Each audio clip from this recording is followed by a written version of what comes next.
All right, it is 11 Central, noon Eastern, and we will get started. Welcome everybody to the D&M Enterprise Group Educational Webinar Series of April 16th, 2024. Hope everybody's having a great day. And I am proud to bring you the topic today, artificial intelligence. We've got a lot of people on the call today. People are still joining. But my name is Vic Pepe. I'm with the D&M Enterprise Group. Along with me is my associate, James Peters. We'll be walking you through a few slides up top, tell you a little bit about D&M and a little bit about where we sit and market observations we're having on AI. And then we're very pleased to be able to bring you David Carandish. David Carandish is the co-founder and CEO of a company called Capacity.com. When David gets started, I'll let him tell you a little bit about his background. I think you'll find it quite interesting. And then he's going to walk us through a state of the state on AI and specifically walk us through this platform he has called Capacity, which will certainly get your minds moving in the direction of what's the art of the possible is with AI. So we're going to get started here.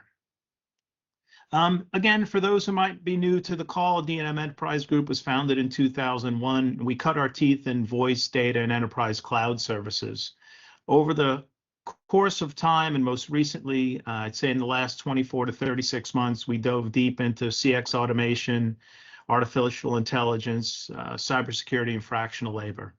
We do a lot of strategic consulting in these spaces, and we are a channel partner with over 260 service providers in our supply chain. So what does that mean? We help you identify the technology you need to drive your business forward, and then we make sure you pick the right provider that can deliver on their promises. Capacity is a great example of I would say a 18 to 20 month relationship that we've had in identifying new and great solutions, and we've forged a relationship with them amongst the 260 service providers. We like to say we have strong leadership and a unique perspective because the professionals from our organization come from all areas, from telecom, from carriers, and then from working on the side of the desk that you all might be working on side of corporate America. D&M provides a concierge level of service that you're not really going to get anywhere else. We wear your jersey. We live and die by your success, not our own. As a matter of fact, we don't measure our own success by our success. We measure our success by your success. And we're recognized by carriers and cloud providers and as a leader in the industry. We're often called upon at conferences to participate in roundtables and speak on these topics. So we're super excited to be able to bring you these webinars. We've been around, as I said, for a long time, 23 years. We've got less than 1% client attrition, 600 plus active clients, and we're in a lot of verticals from financial services, healthcare, retail, public sector, et cetera. We have delivered countless projects. I think the 1,500 number is probably way off to the low side, but we've been at it for a long time, delivering all of these topics: telephony, networks, managed services, wireless, cutting our teeth in the AI space over the last 2 years as well, and cybersecurity, most recently in variable labor. We can come around to that.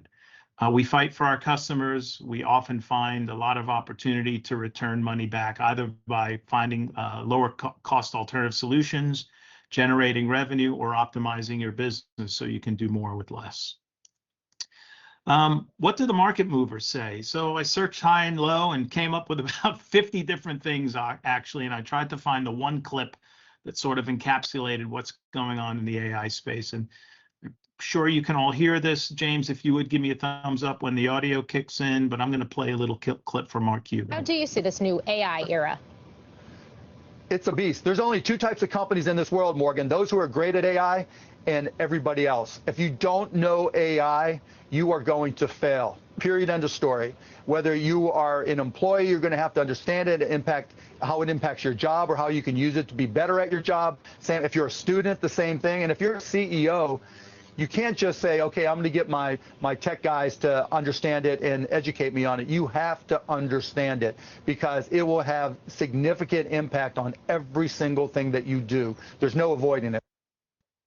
So that's one voice, a pretty prominent voice, somebody who follows markets, but there have been in the last 6 weeks an onslaught of articles and sort of use cases being defined from JP Morgan Chase and Jamie Dimon to McKinsey to Mark Cuban to Mr. Wonderful and everybody in between and around the block. We speak to a lot of Fortune 100 customers who have been deploying AI and are already seeing the results from those efforts. I'm going to pass the next few slides over to James, and he's going to give you some stats. We love data. And so we've collected some data from a survey that's been put on, and this data comes from Gartner and from 8x8. It surveyed 300 contact centers globally, and James is going to walk you through those insights. How do you see this new? Thanks a lot, Vic. I'm James Peters. I lead the AI and CX practice for D&M. And yeah, we're very fortunate that 8x8 and Gartner have really compiled some research for us to see what the top 300 contact centers are looking at and the challenges that they're facing. And right now, a lot of that has to do with the support volume that's coming in, a lot of disparate tools, and that creates a whole set of challenges. So a lot of organizations in the next year, in fact, 98% of them are planning to migrate service volume and digital self-service channels. They're going to put more resources towards that, which is immense. And then 99% of those global 300 contact centers are going to be spending more in general on the technology that relates to AI. So go to the next slide. So when you looked at how important is adopting or increasing automation in the contact center, 90% of US leaders are doing it. The overwhelming majority globally are going to be deploying and looking at more services in this area.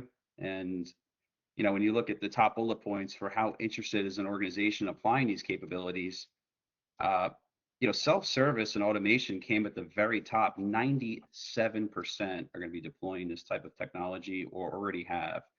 So, and the other area is in the agent tools in either real-time agent assist and analytics or real-time coaching that's done mostly through AI. So there's a unique opportunity for clients to get ahead of the game. So really, what does this all mean? Well, the folks that have already implemented this is part of the survey where folks have already done this, already implemented this, and 69% have already seen service capabilities increase, you know, reduced wait times 55%. I mean, these are staggering numbers, more streamlined internal workflows. You know, the benefits that an organization has realized from its conversational AI or chatbots, 94% have realized an immense benefit from more productivity from implementing these technologies, and these are things that are already in use. So it's something that's happening. That's a major benefit to the overall P&L, the contact center, and margin expansion throughout. So, you know, Gartner predicts that $80 billion of conversational AI will reduce contact center agent spend in the labor section. So labor being a huge line item, there is a lot of money that's going to be changing hands for helping businesses in those areas. So thank you. Yeah, thanks, James. I'll put an exclamation point on that, and I'm going to recall a quick story from 2015-16. At that time, people were sort of still questioning, you know, the viability of public clouds, the security, and things like. And don't get me wrong, they were running, people were building, but mostly migrating lower environments, test, dev, UAT, all of these things. And there was a lot of uncertainty about public data there. And I remember an article that came out right at the tail of 2015 into 2016, where Jamie Dimon came out and said, we've invested in public clouds. Now that the depreciation has rolled off a lot of our fixed assets, we are going to start investing in public clouds. We're the best. We figure out how to do it. We're going to create leverage, especially because of these on-demand environments that we live in. We can't compete with the viability of being able to scale up and scale down. Those were the heroics that were required for the floodgate to open and for people to start feeling comfortable about migrating to public clouds. Well, here we are many, many years later. The article that was out from Jamie Dimon's comments on AI specific to JP Morgan Chase was that they invested in AI in their cash reconciliation processes, and they reduced 90% of the manual effort via the use of AI and improved accuracy. So we're starting to see a similar herd follow. But this slide is interesting, James, because this is a slide that is not what people are thinking about doing. It's about what they've done. So for those of you who are wondering where people are headed, people are deployed and or in the midst of deploying as we speak. And to coin a phrase from a good friend of mine, and Matt Coughlin, he says, you're early until you're late. So keep an eye on this space. And hopefully now as I pass over to David, he's going to be able to give you a flavor of what's possible and what's going on in this space. So David, I've unshared my side. You now have the comm. And all right, I'll take it over here. Thank you, Vic and James. Loved the stats on the self-serve and agent assist. We're actually going to come back to that here in just a minute. But just a little bit of background. I'm David Karandish, CEO and co-founder here at Capacity. I've been in the tech space for about 25 years. Started out in the world of online advertising in the web. Ended up buying a company called Answers.com through a take private. And then we grew that to about 250 million in revenue and sold it to a private equity firm. Briefly along the way, I had a stint on the Martha Stewart Apprentice when I was 21. I did not get to meet the fabled president. If that's a feature or a bug, we can talk about that offline. But I will tell one quick Martha story. She was still recovering from her little stint behind bars, and so she still had her ankle bracelet on and could only film a few hours outside of the home each week. So it was kind of a fun time. But as much as I'd love to talk about Martha Stewart, we're actually here to talk about the state of AI. I got three things we're going to cover today. First, we're going to talk about what's happening in the market. Like, how do we define this stuff? How do we think about AI and automation, Gen AI? And then how are organizations using this? We'll go through 4 examples of actual companies we're working with today and the benefits that they've gotten from this stuff. And then I am residing here in St. Louis, and we are part of the Show Me State, not the Tell Me State. So rather than just telling you all this cool stuff, we're going to spend the rest of the time actually showing you what this looks like in action. So let's go ahead and dive in. So understanding the market. I think it's helpful to distinguish between automation AI and generative AI. Everybody's talking about this stuff.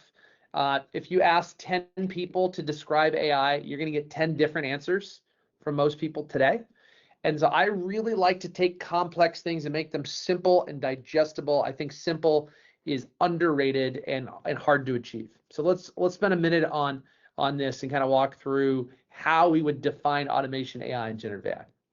So when I think about automation, my simplest definition is software that operates without human intervention. You think about you've got some Excel sheet, instead of having to type all the numbers in, it automatically fills it in. Or you think about some form you have to fill out, and you've got some RPA script that's gonna fill out the form for you. If you said to me, David, so what? Why is this important? It's that automation is becoming a replacement for manual labor. Things that people used to have to do physically, automation is taking over.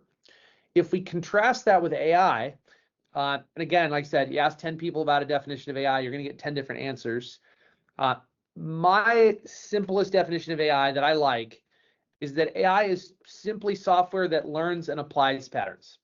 So like my son is 7, he gets a worksheet at school. It's like triangle, triangle, square, triangle, triangle, square, triangle, triangle. What comes next? AI is doing that kind of pattern recognition billions and in some cases trillions of times over. And so if you said, David, why should I care? It's that AI is becoming a replacement for cognitive labor. Anywhere where you have to make a decision, anywhere where you have to make a choice, there's becoming a much bigger play for AI to jump in there. And then most recently, you hear people talking about generative AI, which is a subset of the overall AI category. And if you ask me to define generative AI, I'd say generative AI is software that creates new content based on existing data. So we've all seen ChatGPT. We've seen products that will take a paragraph of text and then turn that into a video. Ultimately, if you said, David, why should I care about Gen AI? Gen AI is becoming a replacement for creative labor, anywhere where we need to create something new. So automation for manual labor, AI for cognitive labor, generative AI for creative labor. If you got nothing else out of this whole presentation, but you can go back to your organizations and say, hey, I've got a really simple heuristic for how to think about these three, it's going to be worth your weight on the whole webinar.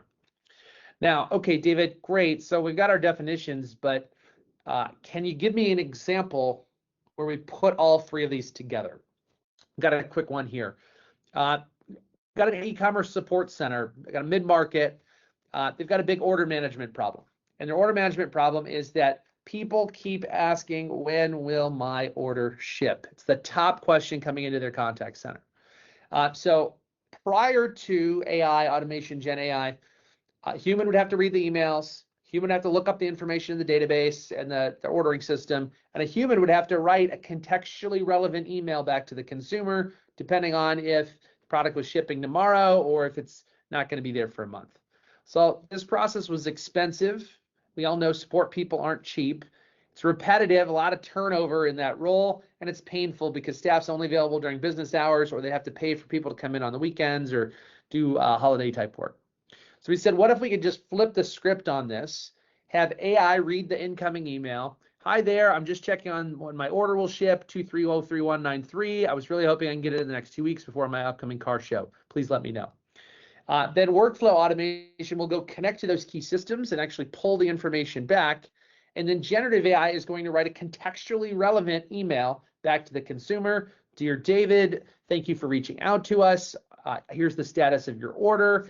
It looks like it's going to be shipping on this particular date. Oh, by the way, you might also consider picking up these additional products that pair well with it. We appreciate your business. Please let us know if you have any further concerns.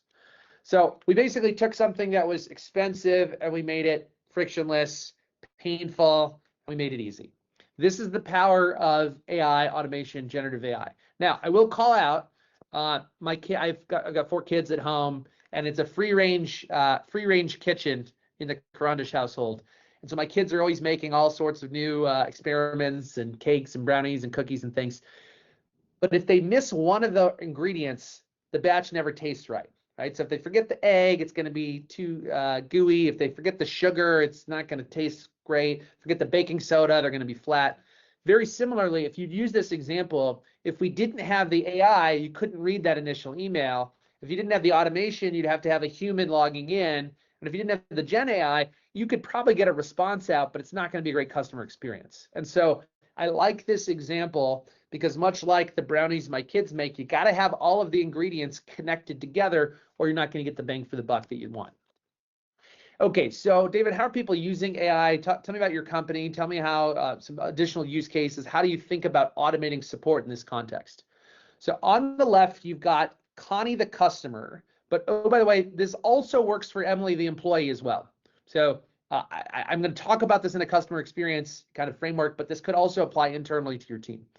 Connie has a question. When she sends it into an AI system like Capacity, it can come in through any one of these channels: web, SMS, email, voice, social, wherever your customers are interacting, and then Capacity will come back instantly with a response.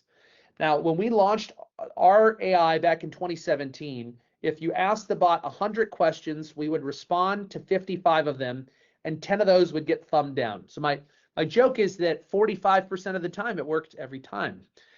Fast forward to today, if you ask the bot 100 questions, we will respond to between 93 to 94 of them, and then less than 2 of those will get thumbed down. So it's greater than 90% efficacy, providing self-service, again, for your team or for your customers.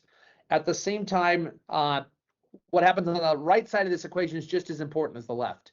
So if you ask a question into the AI and it doesn't know the answer, it will get intelligently escalated to Angie, the agent on your team, where we can either do a live chat handoff digitally or create a ticket in the help desk. So think of this as the agent assist portion of the equation. However, you don't want to have a help desk where you have to answer the same question more than once, ever. If your help desk today, you're answering the same question more than once, there's something fundamentally broken with the way that you're doing support. So we recognize this very early on, that Angie doesn't mind responding to questions, but she doesn't want to have to do the same thing over and again. So when Angie goes in and responds, the AI is actually going to learn and store that answer for the next time, which means a couple big implications. One, Connie, the customer, is always going to get a helpful answer, either from the bot or via follow-up from Angie. 2, it means the percent of questions that get answered automatically will grow and the percent that escalate go down over time. And then 3, it means Angie never has to answer the same question twice, so she can get back to being human again. In fact, I think she got a little taller in that exercise. That's how good the software is. But lastly, in addition to the self-service, inbound, and the agent assist escalation, we can also do the outbound campaigns and workflows. So if Angie wants to proactively reach out to a customer when something has been updated, we can help with that as well. We work with about 2,000 customers ranging from big financial services like JP Morgan Chase, largest bank in the United States, down to Shelter Insurance, a local insurance firm up the street. We do a lot in the healthcare space with folks like University of Miami, SSM. The contact center software companies are both clients and distribution partners for us, channel partners for us. And then we just work with a bunch of great brands ranging from the YMCA to Sony to Disney to some of the, like I said, some of the biggest names out there. I'm going to cover here 3 example use cases with the ROI, what we're driving for these companies from a small, medium, large perspective. Let's do that next. So if I start with my friends over at West Community Credit Union, there's a regional credit union, 75 team members. Staff was overwhelmed with website questions and was pulling people away from serving people physically in the branch. So either the website people would have to hold or the branch folks would have to hold them. It was just not a good situation. So we rolled out our web concierge bot, virtual agent, AI chatbot on their website. And in an 18-month time frame, they grew their business by 40% growth in membership. Now, I'm not saying we're going to take all the credit for that. We can't take all the credit for that, but we were definitely a part of that growth story. What we will take credit for, though, is in that same time frame, while they grew by 40%, they cut their calls to the contact center by 20%. So that's not 20% less time on the call. That's 20% fewer calls overall, while having a 40% growth in their overall membership base. They also measured their numbers, not mine, their CSAT scores, and it was about a 10-point increase before and after without adding additional staff. So bigger business, lower cost, better SAT, not throwing any more people at it, win-win-win. Talk about my friends at Sonobello. They have over 1,000 employees across the United States. They had a big appointment no-show problem where they were not getting the butts in seats to go through their cosmetic surgery procedures. And if people don't show up, they don't get paid. So we rolled out our capacity SMS appointment schedules and reminders. And this is not just a simple text message the day before. This is a full-on drip campaign to get people ready, make sure they have all the paperwork, make sure they've done all the prep. And we even do the split testing on what those key messages look like. Now, when we rolled this out, they came back and said, this is a 9% increase in their appointment show rate. And I'll be honest with you all, when I heard this initially, I was like, okay, I mean, I think that's good. I mean, it's better than a 0% increase. And they're like, David, no, you don't understand. What you've done for our contact center by increasing these appointment show rates without having us to get on these calls and getting people here, that has led to a $1.5 million increase in our monthly revenue. This is a big deal. And this is on the lighter end of the AI scale. This is split testing, automation, and making sure that you're just reaching out to those customers. This is the campaigns and workflows we talked about earlier. And then I'm really pleased to announce we signed toward the tail end of last year. The largest tech company in the world is working with us, Apple, based in Cupertino. 150,000 team members globally. They needed a new speech recognition solution for their Apple Care phone line. So if you call up Apple Care and you've got a cracked iPhone screen like I do, the company that used to power that was Nuance. Nuance was doing this on a much older stack. The cost to go to the newer Microsoft stack was pretty exorbitant. And go figure, Apple didn't exactly want to send all their iPhone questions to the folks up in Redmond. And so we rolled out the capacity automated speech recognition as part of their contact center support. We will be processing between 7 to 8 million calls once we roll out across all the different geos, doing that at a third of the cost of the Microsoft solution in 12 languages. And so the reason I show this slide is we can work with a local credit union down the street, sub 100 team members, all the way up to the biggest businesses in the world. And these are just concrete examples of how people are using automation AI and Gen AI. Okay, I mentioned that I'm here in the Show Me state. It is time to kick out of this Prez, and let's go see it in action. We've got time for a few demos. We won't be able to cover everything today, but we'll try to at least give you a little amuse-bouche for what implementing AI can look like within your organization. Hey, David, before you jump in, I want to remind Yeah. people, I might not have said this up top, there's a QA button at the top of the navigation bar. You can drop questions in. I also went out on a limb on this particular call that we haven't on the past to allow people to raise hand and maybe microphone in. So if you have some questions along the way, feel free to post them in QA. We'll get to them. If you want to wait toward the Q&A section in the back, we'll open up channels for live conversation. Awesome.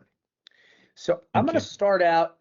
I actually like to start out internally within Slack. I was doing, and this is my actual Slack. This is not some demo account. These are all people I actually work with. And I'm going to show you how I use this. I built this for me first, and I'll kind of show you how we do it for other folks. So first of all, other than my usual meetings, I have 9 non-recurring events today. Capacity sent that to me this morning.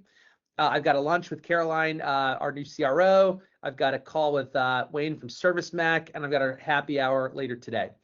A new ticket got filed and was marked critical. Anytime a critical ticket gets marked, I actually get a message on that.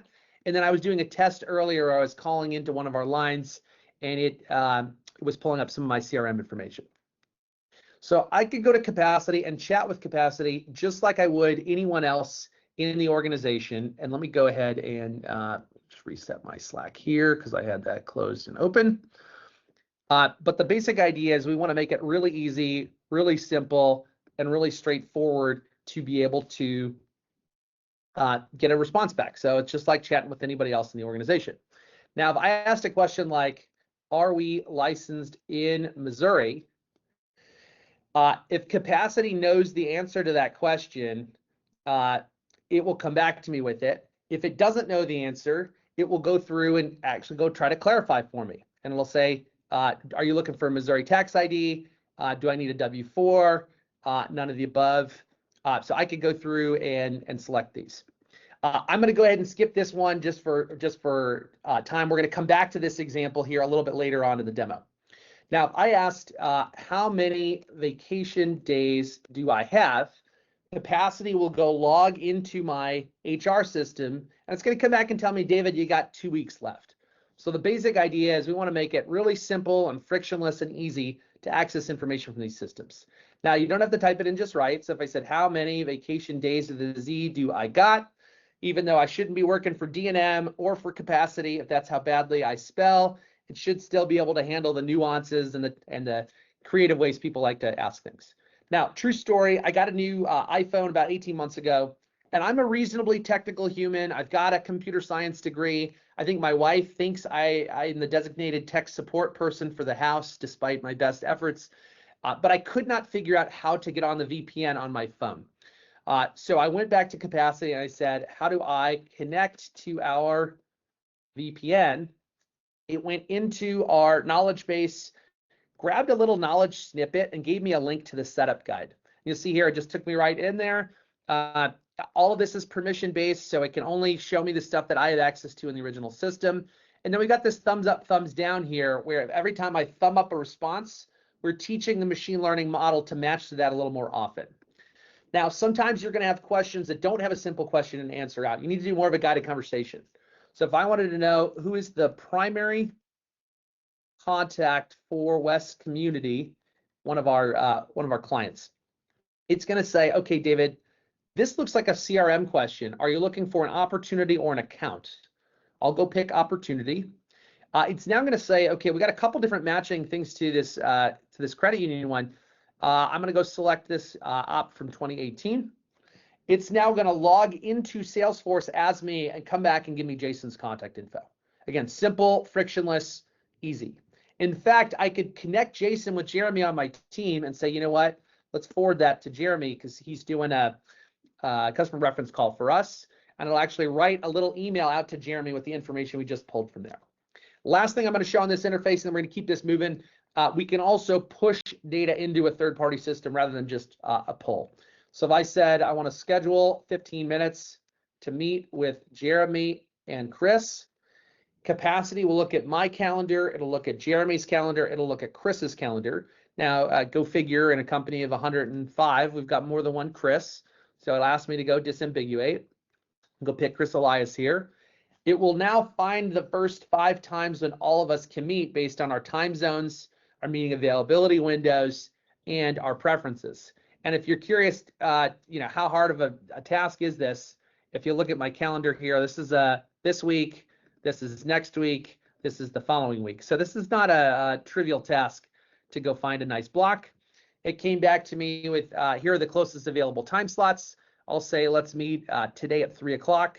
And the next thing you know, it'll go in and add that directly to either my Google Calendar or my Outlook calendar. And just to show you this is actually happening in real time, I always have to delete these because poor Jeremy and Chris are the victims of my calendar scheduling demos, and they get mad when I leave these fake invites on there. Okay, so great, David.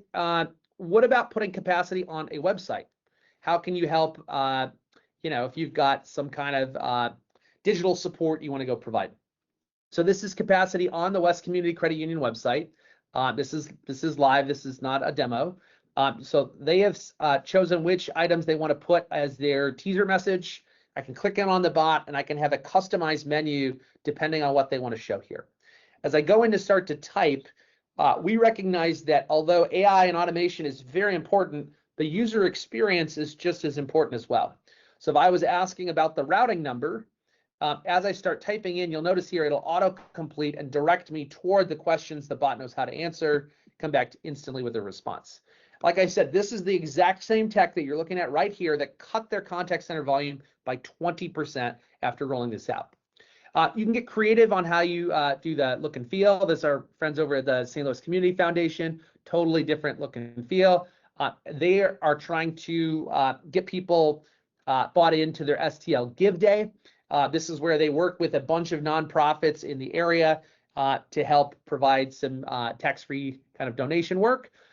In their case, they were able to specifically target, I don't remember the full dollar amount, but had multiple donations that came through this bot for the Give Day last year, and they're super excited about it because it's like, hey, it's helping them connect with other donors. If you said, okay, David, this is great, but how do I deal with things like email? Right? What if we get lots of emails coming in? Can you help me navigate that? So I've got an example here I'm going to show. So if I go to Capacity and I say, I've got a quick question, how do I enable recurring billing? And I always like to thank the bots because if they're in charge one day, I want them to know we at least got off to the right foot. Maybe not forever, but at least in the beginning, we were all working on the same side.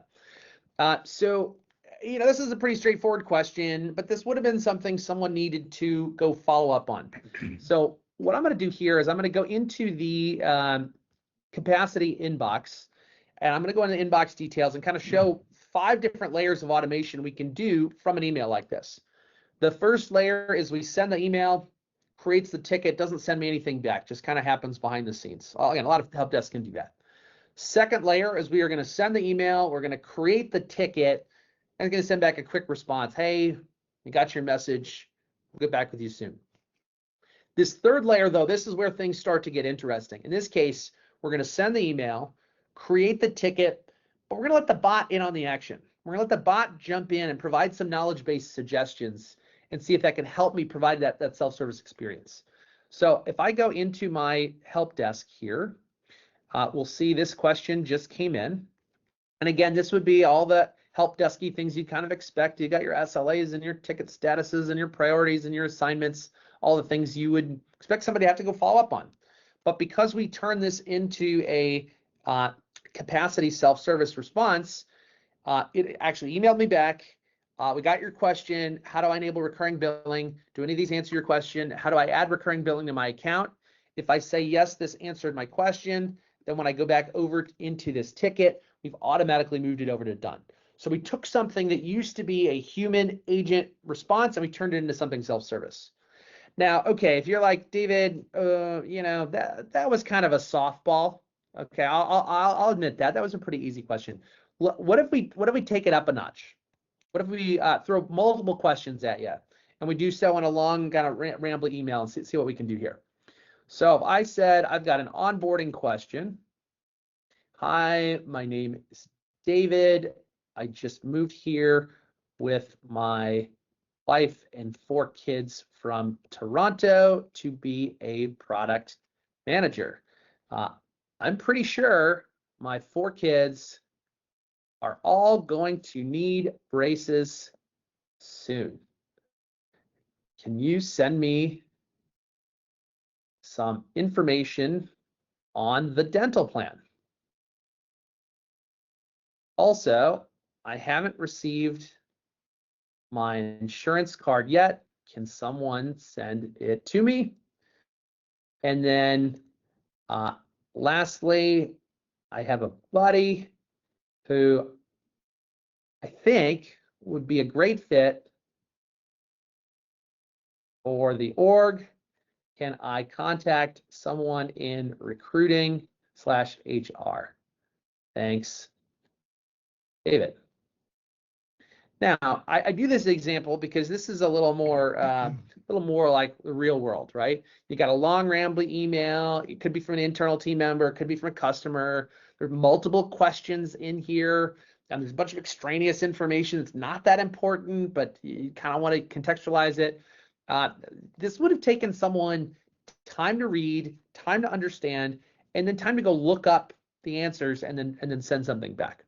But because we have put this behind Capacity's autopilot feature, which I will show here next, what we're going to do is we're going to take that and kind of break it down into its requisite components. So in autopilot, we have a couple different things we can do. First, we have it set to handle just the first response right now. We're actually rolling out to do a back and forth for the conversation a little later this year. You can set which data sources you want, the knowledge base, articles, or the web. If you want this to be a public email inbox or a private inbox, if it's public, anyone can ask. If it's private, it will respect the role-based access controls for what parts of the knowledge base you have access to. And then we have 3 different modes you can do. You can post a public comment draft for review on the ticket in what we call Copilot mode. You can also do it in Copilot mode, same idea, but for a private comment draft. And then we have autopilot mode, in which case we will automatically send the response back to the reporter. Now, I'll call out this part of the product utilizes our generative AI settings, which means you can set it to use our hosted large language model where your information is not leaving our servers. So unlike a lot of other providers that are implementing this stuff where information is bouncing around to all other places, we have the information locked down within our environment. Or if you have a preferred external large language model that you like for whatever reason, we can also hook it up to that as well. So it's got a lot of flexibility from that standpoint. If I go back over into my inbox here and I look at my onboarding response, hey there, David. Welcome to the wild world of product management and the inevitable journey from the world of orthodontics for your offspring. Let's dive into the treasure trove of information about the dental plan, shall we? So first of all, you can set the tone of how you'd like it to respond, but you'll notice here it's calling out that the premiums are going to come out of my paycheck, and it pulled that from the dental plan insurance description from page 25 in the handbook. I won't scroll to that right now, but it actually gave me the source citation for where to go get that information from. It also called out that I'm going to be getting the insurance card in the mailbox soon. If not, reach out to HR, and then I can ping Jenny on Slack or email at hr@capacity.com to connect that person. It then is going to summarize the questions that came in, and then I can hit this solve my issue, automatically closes the ticket.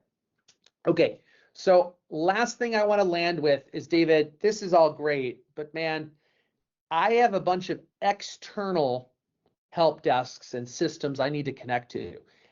We're not getting rid of Zendesk. So good. I love your help desk. It looks great. Wonderful.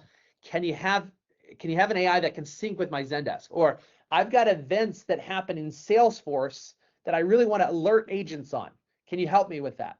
Or I've got a third-party help desk where we keep all of our dev work, but all of our client success work, we keep in another system. Can you have the ticketing systems actually piggyback off of each other? So this is the last thing I'm going to leave us with. Just a quick demo here that I think does a good job of showing how you can get all these things to talk with each other. So on the left here, we've got the Capacity Console loaded up within NICE. We also have our Capacity Chatbot here as well. On the right side, we've got an example Capacity workflow that will sync what happens in NICE back into the Capacity bot. So for our next step, I'm going to go ahead and call up into the NICE phone line, and Capacity in just a minute is going to show the contact information from the CRM in the Capacity bot. Thank you for calling Dextel.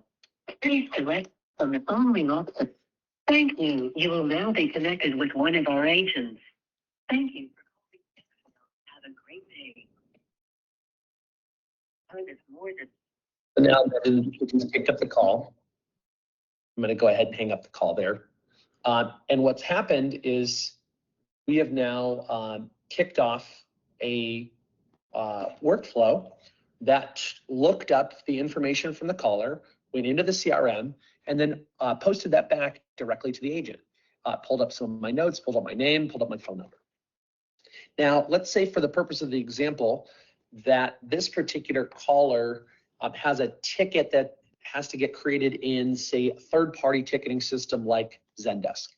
So I'm going to go ahead and show an example here. Let's say I can't log into my ERP.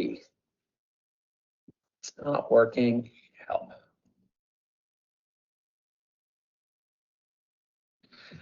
So what I'll go ahead and do is I'm going to create this as a new ticket in Zendesk. You can see the ticket just got created here. And because Capacity can work with third-party systems, we have an event-based automation. Actually went out and connected to that webhook and created a ticket on the Capacity side. So if we go back over here, we have this workflow that kicked off, and now you can see that this Capacity ticket got created, can't log into my ERP. Now, if let's say we go down the line and that ticket actually got closed or got solved on the Zendesk side, well, we want Capacity to be able to know that. So if I go back over to that ticket and I move that to solved, then similarly, we've got another event-based automation, Zendesk ticket close sync, that's going to go into that ticket, kick off this workflow. And then notice here, I just got this little message back on the left saying your ticket has been closed. Let's go take a look at my ticket. Yeah, there you go. So the ticket has moved from a ticket that was in progress to done. So we can both mirror the ticket that's happening on the other end within, say, a third-party system like a Zendesk. Now, I've got an example here I was showing here earlier. I'm going to go ahead and restart my sample here. So let's say you've got third-party CRM like Salesforce, and you've got a field around the customer health score. And the end agent wants to know if that customer health score drops from, say, green to yellow or green to red. So we can get notified when a field changes within a third-party system. So if I go in here and I flip this over to red, then very similar to what we showed earlier, we have a event-based automation set up for Salesforce. If the event type equals Salesforce health score drop, then it's going to send out this proactive authenticated concierge broadcast message and even give me a link over here back to that Salesforce record. Now, you're going to have some cases where you have a ticket in Capacity. Maybe the ticket is being managed for, say, a, I don't know, let's say it was like a, some kind of support ticket. And then there's an equivalent ticket that's happening on, say, a third-party system. And I was doing this demo earlier, so I'm going to go cue this back up. So in this case, let's say we have a ticket here. Login doesn't work in Android, and this ticket is in the Atlassian Jira system. What we want to do is we want to take this support ticket, and we want to move it over to review automatically when the associated JIRA ticket gets completed. So let's show that here. So I'm going to go ahead and move this through the different Kanban stages in JIRA. Come on, JIRA, there we go. And now when I move this over to done, there we go. That is also going to kick off a JIRA workflow ticket. It's now going to sync that ticket back. So if it's done what it should have done, if we go over here, you'll notice here, Android issue moved from the in progress column to in review. So point of this particular demo is not only can we sync to a third-party ticketing system like a Zendesk, we can also have event-based automations that kick off from third-party systems like your CRMs. We can also have linked tickets from your external system as well. So I know I got a ton more I could demo. I could talk about our co-browse technology. I could talk about how the AI learns when you add unanswered questions into the system. I could talk about how we're automatically generating parts of the knowledge base based on the tickets you've already submitted. I could talk about our 200+ app integrations we have on our App Center. But I know we only have so much time for a nice Tuesday afternoon. So let me maybe kick it back over to Vic. Vic, if you have some questions coming through, maybe I could help tackle some of those. We did have a question from Earl. The question was, is the session recorded and available after the call? The answer is yes. The final recording will be posted under the webinar site, DNM webinar site. There'll be an archive there. There's an archive there from our prior calls that will be posted there. I don't see any other questions in here, but I know the question everybody wants to ask. And Go for it. the reason I know the question is because I get asked this question all the time from every company we interact with. Hey, David, we saw this great demo. You did a great job explaining the difference between automation AI and generative AI. Man, that's really cool. Now I have some simple speak to bring back to my people. But the number one concern people have, much like that story I told about 1516 in public clouds, is what happens to my information and my privacy by allowing these models to chew through my organization, know anything and everything about my organization. How do I get my organization comfortable that we can do this safely? And there's a reason. I not only know this is the question most are asking, but for those who are looking at the names at the top of the call, there's a fine gentleman on this call. His name is Clark Westfield. Clark Westfield is not a human. Clark Westfield is a bot. Clark Westfield is my notes taker, my recorder, my AI bot, which listens to everything we're doing here, writes a beautiful summary of what happened, and if there are takeaways and follow-ups, it additionally records the call. There are a number of companies that I get on a call with, and they ask me, they say, who's Clark Westfield? Oh yeah, we don't have a policy yet that allows AI in our organization at all, so we're gonna have to ask you to kick Clark out of the meeting. So it's something people are struggling with, David. And if you're in a regulated environment, and the regulators don't know what they're going to do or can do in this space, there's a lot of different opinion. What is your take on privacy, the regulatory environment, where people start and how they get started, while also, not doing something so cavalier that everybody's going to lose their job who got involved in the project? Yeah, so first of all, whatever vendors you're considering working with, it's got to be somebody that takes privacy and security seriously. And by seriously, I mean they have to be a SOC 2 vendor. They have to be SOC 2 compliant. You have to be, if you're doing anything HIPAA related, you got to be HIPAA compliant. If you're in the education space, FERPA compliance. There's a whole bunch of these areas that are not sufficient to passing what you need, but they're necessary, right? So I would first DQ out anyone who can't meet any of the basic security requirements for your particular industry. The second thing, though, I would say is it's really important to think about the data approach. So I think about data in terms of really three buckets. You've got your public data. This is data that might be on your website. So having a bot answer questions from what's on your website, that's one approach. Then you've got your, I will call protected data. this is stuff that's internal for your team, but not proprietary, right? Your employee handbook is not going to be something that has any kind of PII or anything too dramatic. And then you've got your actual private proprietary data. This is stuff that's core to your business. This is going to be information that maybe has a limited window. Maybe not everybody in the company has access to it, that sort of thing. And so you have to have a different data governance approach depending on if you're trying to apply AI to public data, internal data, or truly proprietary data. The other thing that I would say is, a lot of times people are like, oh, great, we can go apply AI. Let's go focus on some big internal hairy problem. I really like it when companies start with, let's go get a low effort, but medium to high win. Let's go get that under our belt, and then let's build out.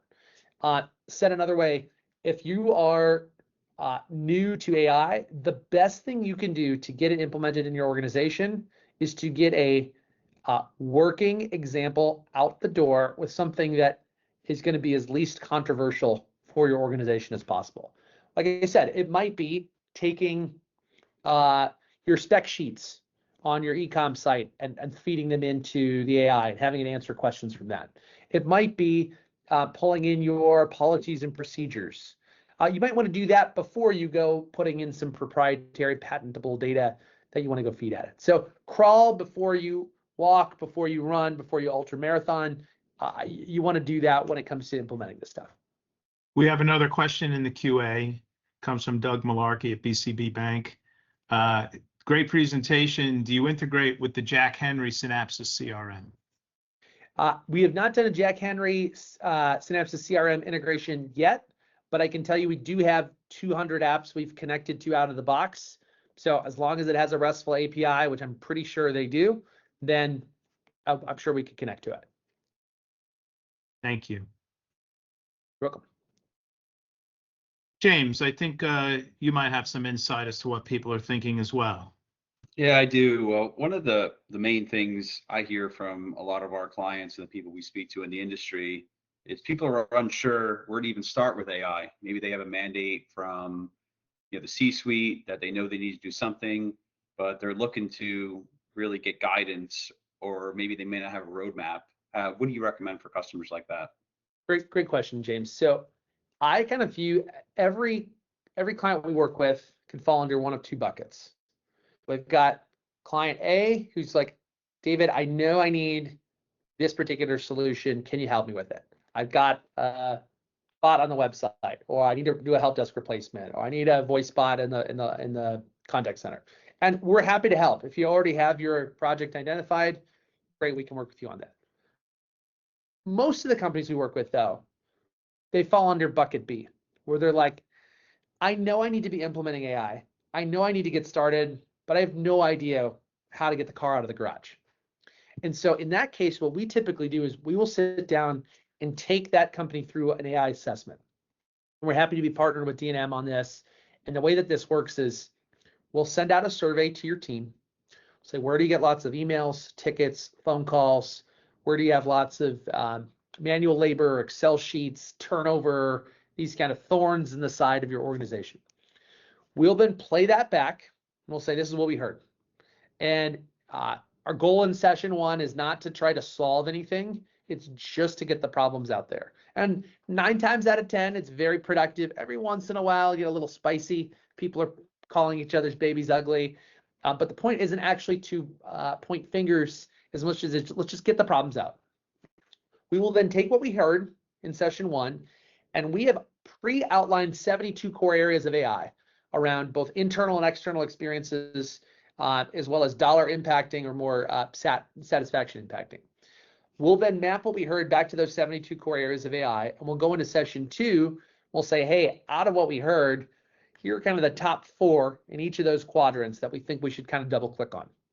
Our goal out of that session two, about an hour and a half, is we're going to come out of that with the top 3 to 5 areas we need to go apply AI to. We'll then take that back and we'll say, okay, here are the vendors you can use, the timelines you want to consider, gotchas that are going to be a pain you're going to want to optimize around. Here are the timelines that you're going to want to consider for this sort of stuff. We'll come back. We'll give you the AI assessment. It's a very low cost to get started. And then if you end up choosing Capacity to be one of those vendors, we'll roll the cost of the assessment toward your first year Capacity subscription. So you're not even out the cost of the assessment if you end up picking us as a vendor. So that's been a really nice low friction way for a company to get started. And what's great about it is when you come out of the other side of this, it's not like everybody's running around saying, well, I thought we should do this, and I thought we should do that, I thought we should do this. It's like, no, we have a prioritized list. Here's what we all collectively agree on, the most important bang for our buck type items. And that's been super effective from a wide variety of industries, from an HVAC company to construction firms to folks in financial services. That's awesome. Someone asked, Matt is asking for a link for the recordings. Once the recording is published, we'll take the registrations and everybody who's attendance of this call. We have a recording of it. We have your contact information. A mass email will go out with everybody BCC'd, and the link to the recording will be provided.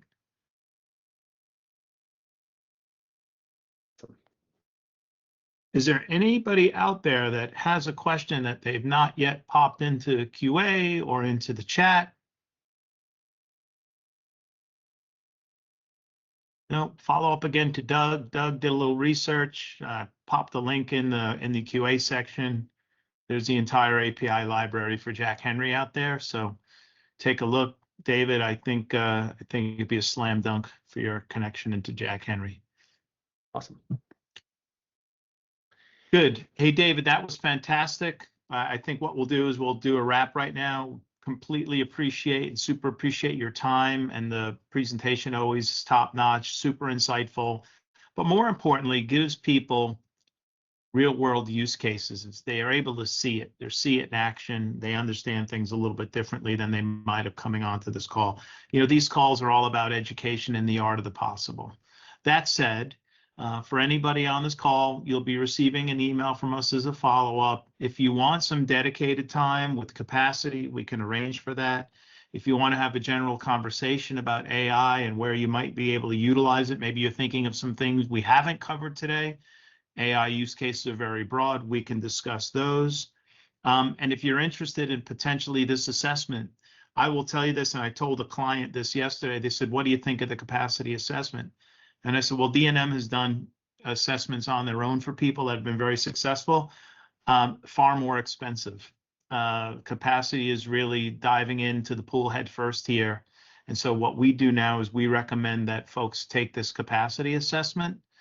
It's super tailored to your business, custom, and really an amazing bang for your buck. So I will make one last call for questions for anybody's out there. I'm looking at QA. David, Vic, I've got like a story. I got a story we can end with too, if we don't have any other questions. Go ahead, please do. So I got a chance to meet Thomas Keller from the French Laundry, which is one of the top restaurants in the world. A 6-month waiting list, all the Michelin stars that you can count. And they were talking about how when he was first getting started, his first big celebrity that was coming into the restaurant was Mariah Carey. And this was kind of peak Mariah Carey fame. And, you know, they had this 12-course meal with all the wine pairings and the foie gras and all the different things they were doing to pair up for this like mega celebrity coming in. And she came in, I think she had been touring or she'd been traveling or something. She came in and she's like, I just want an organic chicken sandwich. And so you have kind of two options, right? As the vendor, as the restaurateur, they could say, well, Miss Carey, you know, we got this 12 courses. I think they're so great. We're going to go do it. Or they could do what they did, which is send somebody down the street to the Whole Foods, buy a chicken, and make her the best darn chicken sandwich that she's ever eaten.